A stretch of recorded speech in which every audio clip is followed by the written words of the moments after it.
जय हिंद, नमस्कार फ्रेंड्स। ज्योति क्लासेस में आप सभी का एक बार फिर से स्वागत है। हेलो दोस्तों, कैसे हैं आप सभी? आई होप आप सभी बहुत ही अच्छे होंगे, स्वस्थ होंगे, स्टडी अपनी कंटिन्यू कर रहे होंगे।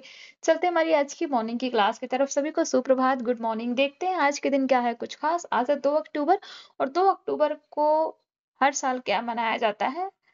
गांधी जयंती। आप सभी जानते ही हैं, तो हर साल 2 अक्टूबर को गांधी जयंती हम सेलिब्रेट करते हैं और साथ ही साथ अंतर्राष्ट्रीय अहिंसा दिवस यानी कि international day of non violence भी आज के दिन ही मनाया जाता है। और आज ही क्या है, विजयदशमी यानी कि दशहरा का भी पर्व है। तो मेरी तरफ से आप सभी को विजयदशमी की ढेर सारी शुभकामनाएं।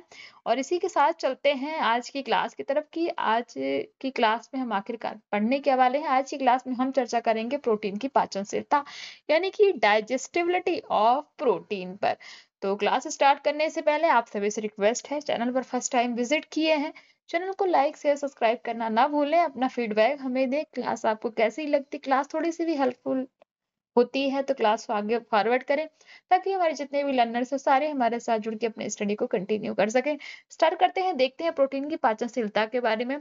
तो प्रोटीन हमारी बॉडी बिल्डिंग और टिश्यूज रिपेयर के लिए सबसे महत्वपूर्ण पोषक तत्व है। जी हाँ, हमने ये कई बार चर्चा किया है कि प्रोटीन का क्या रोल है।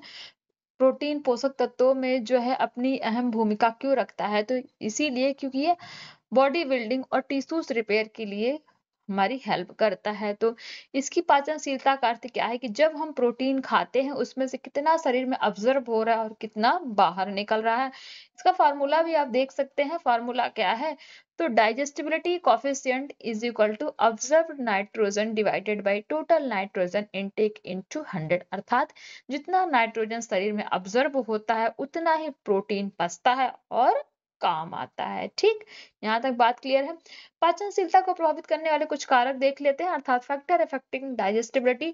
तो पहला तो कारक क्या है? कैलोरी की मात्रा, अर्थात amount of calories in diet. यदि भोजन में पर्याप्त कार्बोहाइड्रेट और फैट मौजूद हो तो प्रोटीन केवल ग्रोथ और रिपेयर में ही इस्तेमाल होता है। जैसा कि हमने आपको पहले भी बताया है कि हमारे भोजन में हमें जितना कार्बोहाइड्रेट चाहिए उतना हम ले रहे हैं, जितना हमें फैट वसा चाहिए वो सब हम ले रहे हैं। तो प्रोटीन अपना ही काम करता है। प्रोटीन का काम क्या है? ग्रोथ करना, रिपेयर करना, जो भी हमारे शरीर में टूट फूट हुई हो उसका मेन काम तो प्रोटीन का यही है ना। तो वो अपना ही काम करता है। बट यदि कैलोरीज कम हो यानी कि हमारे खाने में कैलोरीज की मात्रा कम हो तो प्रोटीन का इस्तेमाल क्या हो जाता है? एनर्जी देने के लिए भी होता है। साइज से बॉडी बिल्डिंग का काम रुक जाता है, यानी कि अगर हमारे शरीर में जितना कैलोरी हमें लेना चाहिए हम नहीं ले रहे हैं तो प्रोटीन क्या करता है? वो एनर्जी देने का काम करने लगता है और जो उसका मेन वर्क है बॉडी बिल्डिंग, वो काम उसका रुक जाता है। यहाँ तक बात क्लियर है। नेक्स्ट कारक है प्रोटीन का जैविक मूल्य, अर्थात बायोलॉजिकल वैल्यू ऑफ प्रोटीन। तो बायोलॉजिकल वैल्यू का मतलब क्या होता है? जितना नाइट्रोजन ऑब्जर्व हुआ है उसमें से कितना शरीर ने रिटेन किया है। ठीक, क्या किया है? रिटेन किया है। फॉर्मूला देख सकते हैं बायोलॉजिकल वैल्यू का क्या है। तो nitrogen retention divided by nitrogen absorption into 100। High biological value वाले प्रोटीन कौन से होते हैं? दूध हो गया, अंडा हो गया, ये शरीर में क्या है? अधिक उपयोगी होते हैं। तीसरा क्या है? नाइट्रोजन संतुलन, यानी कि नाइट्रोजन बैलेंस कैसे होता है। तो नाइट्रोजन बैलेंस से पता चलता है कि शरीर में प्रोटीन का उपयोग कैसे हो रहा है। पहला है धनात्मक संतुलन यानी कि पॉजिटिव बैलेंस नाइट्रोजन का। जब इनटेक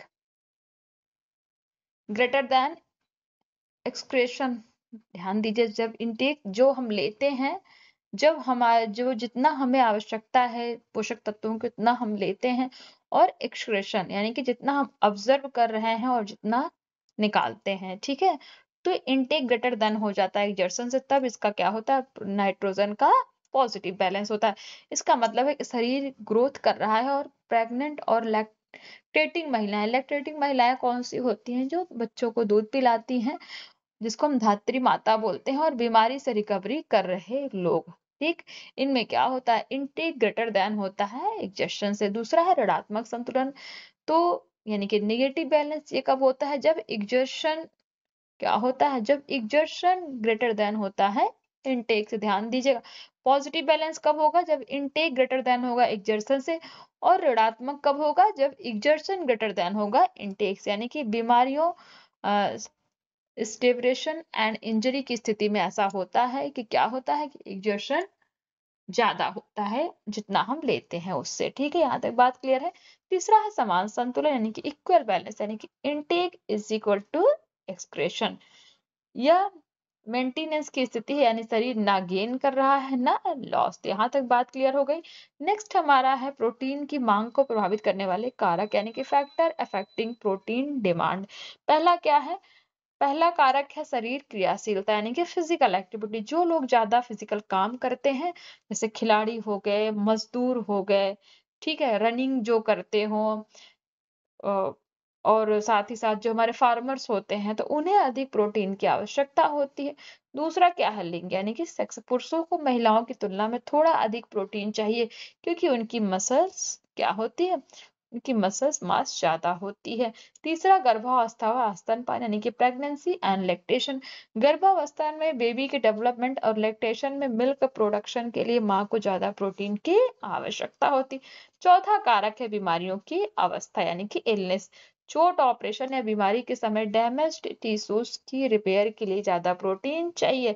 पांचवा कारक है आयु, अर्थात एज। बच्चों और किशोरों में ग्रोथ तेजी से होती है, इसलिए इन्हें प्रोटीन की आवश्यकता ज्यादा होती है। बूढ़े लोगों को भी सेल रिपेयर के लिए प्रोटीन चाहिए, लेकिन बच्चों जितना नहीं। यानी कि बच्ची की जो एज होती है, जब वो किशोरावस्था में होते हैं, चाइल्डहुड में होते हैं, तो उनको प्रोटीन की आवश्यकता सबसे अधिक होती है। तीसरा छठा जो कारक है ऊर्जा की पूर्ति, अर्थात फॉर सप्लाई ऑफ एनर्जी। यदि आहार में कार्बोहाइड्रेट और फैट कम हो, तो शरीर एनर्जी की पूर्ति के लिए प्रोटीन का उपयोग करता है। नंबर 7, प्रोटीन ऊर्जा को पोषण, यानी कि प्रोटीन एनर्जी माल न्यूट्रिशन क्या होता है?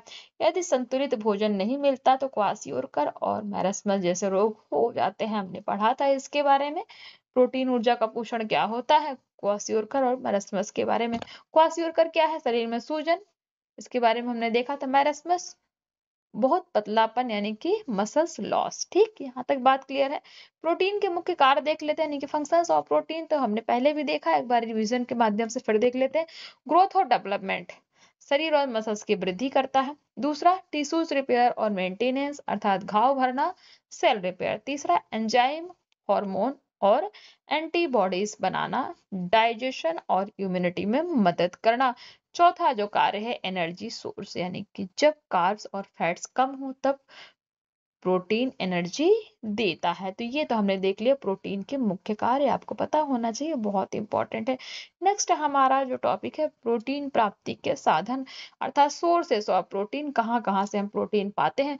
तो पशु स्रोत, यानी कि एनिमल सोर्सेस से दूध, दही, पनीर, अंडा, मांस, मछली। वहीं वनस्पति जगत की बात की जाए, यानी कि प्लांट सोर्सेस से, तो दालें, चना, सोयाबीन, मूंगफली, राजमा, अनाज।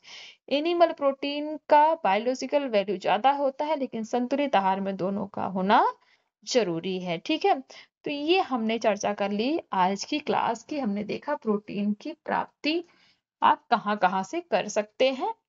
तो आई होप आज की क्लास आपको समझ में आई होगी। क्लास थोड़ा मैंने जल्दी कराई है, क्योंकि ये सब तो पहले भी हम ऑलरेडी पढ़ चुके हैं, और थोड़ा ज़्यादा समझाया नहीं है। फिर भी आपको कहीं लगता है कि नहीं थोड़ा और डिटेल में पढ़ाने की आवश्यकता है, तो आप कमेंट करके अपनी राय दे सकते हैं। इसको और भी डिटेल में चीज़ें आपको समझाई जाएंगी।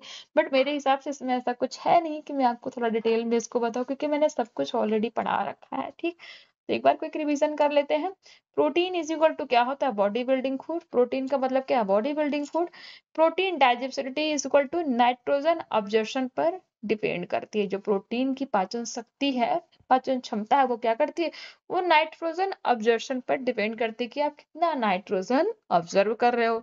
तीसरा हमने देखा नाइट्रोजन बैलेंस के प्रकार हैं, कि नाइट्रोजन बैलेंस के कितने प्रकार है? 3 प्रकार है, पॉजिटिव, निगेटिव और इक्वल। चौथा पॉइंट हमने कवर किया प्रोटीन डिमांड को प्रभावित करने वाले फैक्टर्स। ठीक है, तो प्रोटीन डिमांड को प्रभावित करने वाले 7 फैक्टर्स हैं जो अभी हमने देखा। पांचवा हमने आज की क्लास में चर्चा क्या किया? प्रोटीन डिफिशियंसी, तो क्या होगा? क्वासियोरकर और मैरस्मस के बारे में हमने बात की। छठा जो हमने आज का टॉपिक कवर किया प्रोटीन सोर्सेस, तो कहाँ से हमें प्रोटीन मिलता है? एनिमल एंड प्लांट जगत।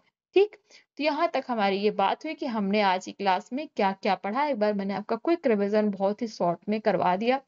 तो आज की क्लास को यहीं तक करते हैं फ्रेंड्स। आई होप आज की क्लास आपको समझ में आई होगी। कहीं पे भी कोई डाउट रह जाता है किसी वर्ड, किसी सेंटेंस में, तो आप कमेंट के माध्यम से पूछ सकते हैं। आपकी हर एक क्वेरी सॉल्व की जाएगी।